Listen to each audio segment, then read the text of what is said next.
Hey, this is Matt from the Woodworking Nook. Today I'm going to be making a twin bed out of dimensional lumber. I chose dimensional lumber for this project because it's cheap and it's going to be a kid's bed and painted. The first step was to break everything down to size. My original plan was to cut all these pieces at once, but there was a lot of twist in these boards since, again, they're dimensional lumber. So the plan was to create a stop for them so that each piece would be exactly the same size.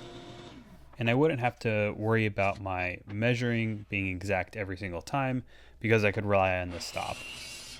And I used this process for all of the cuts, making sure that each cut was properly measured and then just using that stop instead of measuring each time. And this worked out great. Using a track saw, this does take a little bit to set up. I know a miter saw would be awesome to have, but this is the setup I have, and it works.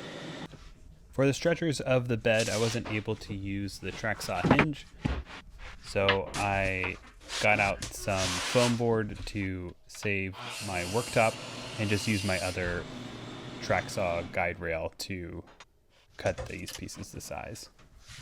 I did clamp them together, making sure they were the exact same size so that everything would line up when I put them together. Now this next step is totally optional. I decided to trim the edges off each piece, removing that rounded edge that you get when you buy dimensional lumber, mainly so that I didn't have to sand these sides since there was a lot of sanding that needed to be done. And I definitely enjoyed doing this on a track saw as opposed to a table saw, because doing this always can be a little dicey. So I just measured each side and trimmed off those edges. The next step was to sand each piece, making them smooth for finish or, in my case, paint. I definitely recommend using a belt sander with this process, especially if you're using dimensional lumber. There's a lot to remove, and a belt sander makes quick work of it. I did find different techniques using the belt sander because there was a lot of sanding that needed to be done. Once the sanding was done, I used a biscuit joiner to join all of the leg corner pieces together, mainly so that they wouldn't shift around during glue up. You can definitely do this without a biscuit joiner.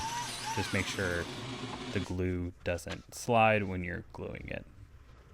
A biscuit joiner is a tool I use a lot in my shop. It helps with aligning glue ups and making sure things are square. Plus, it's a super economical tool. Now, for this build, I did decide to use dimensional 2x3s for the slats underneath the mattress. The reason for this was because I'm a woodworker and you always gotta overkill stuff.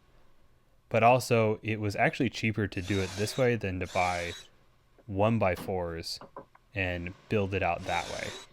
So I drilled a bunch of pocket holes in this so that I could easily screw these into the frame.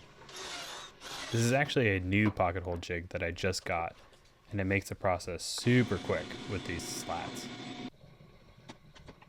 The next step was to round over the edges on all of my pieces here.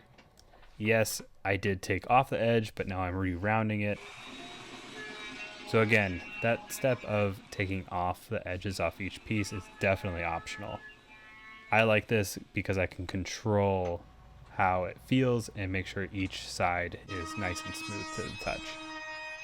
If you notice, I tried using my larger router and not my palm router. I have a love-hate relationship with this thing. It works great in tight spaces and super easy to maneuver, but man, it is a loud tool. I'm not sure if it's the one that I have or if it's just palm routers in general, but let me know in the comments if you know of a less loud palm router. The next thing to do was to paint each piece. I had already put a coat of primer on off camera. I know everyone loves to watch someone paint. But doing these in a small shop was a little bit tricky. I had to make sure my bench was protected. I put a screw in each of the ends of the boards so that they could hang and dry. That way I could paint everything all at once. After the paint was dry, it was time to assemble the bed. The cool thing about a small shop is that it is pretty easy to clean up. And if you're someone like me who also has a small shop and wants to build quality furniture with economical tools, please consider subscribing. I guess the quality part doesn't really apply to this bed since we are making it out of dimensional lumber. But please check out my other videos showing high quality furniture built with economical tools.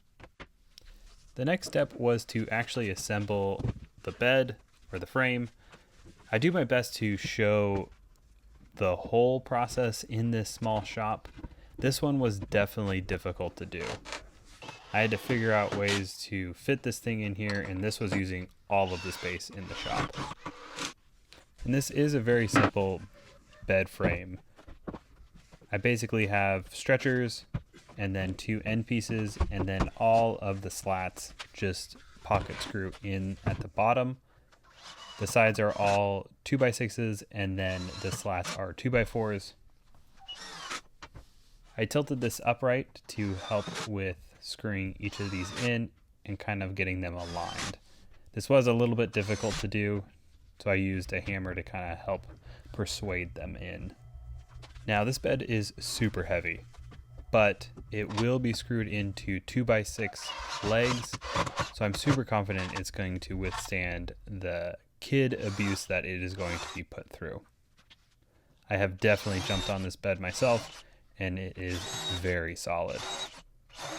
So just drilling in the holes where the legs will go. If you notice, I left all of the slats unfinished.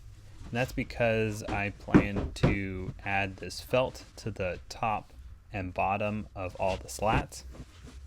This just helps bypass that step of sanding and somehow finishing all of the slats, and this just covers that up. Plus, I've seen a lot of beds made this way, so it adds a nice touch to it. After this was finished, I took it upstairs and attached all the legs to it. It's a super simple bed build, and I think it turned out great. Thanks for watching, everyone, and I'll see you on the next one.